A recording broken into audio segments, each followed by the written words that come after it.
Okay, all right. Good afternoon, everyone. I'm going to give you an announcement about our action. So we're announcing 4 weeks of industrial action.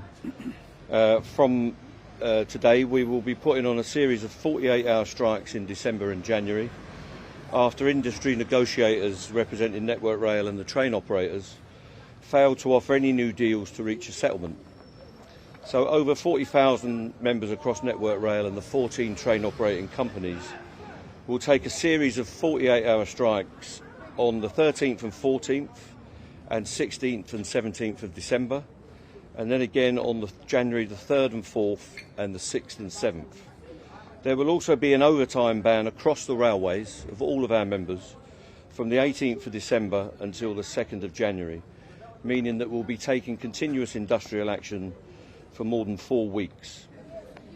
Despite every effort made by our negotiators, it is clear now that the government is directly interfering in our attempts to reach a settlement. The union suspended previous strike action in good faith to allow for intensive negotiations to resolve the dispute. Yet Network Rail has failed to make an improved offer on jobs, pay and conditions for our members during the last 2 weeks of talks. At the same time, the Rail Delivery Group, representing the train operating companies, has also broken a promise to make a meaningful offer on pay and conditions, and even cancelled negotiations that were due to take place yesterday with 1 hour's notice. We also have evidence from all 14 of the train operating companies denying that the Rail Delivery Group has the authority to conduct negotiations on their behalf, even as the RDG yesterday urged us to come back to the table and develop a deal.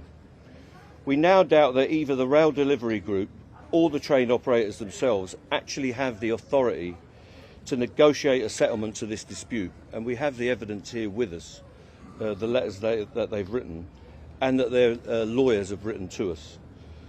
The authority now sits directly with the Secretary of State, Mark Harper, and he seems intent on blocking any deal being developed between the parties. I will be taking this up with him at a meeting that he has arranged with me for this Thursday morning.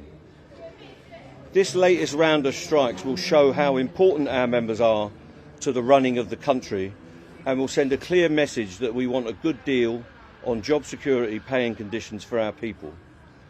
We have been reasonable, but it is impossible to find a negotiated settlement when the dead hand of the government is presiding over and blocking a resolution in these talks.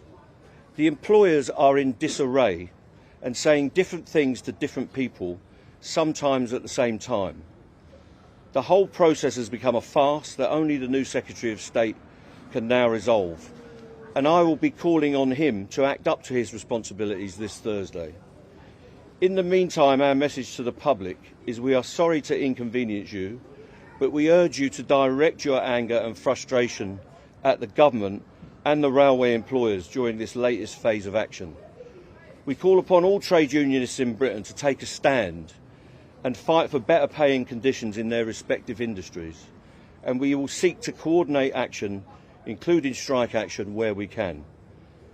Working people across our class need a pay rise, and we are determined to win that for our members in the RMT. And we will support all other workers in their campaigns and actions. Thank you very much.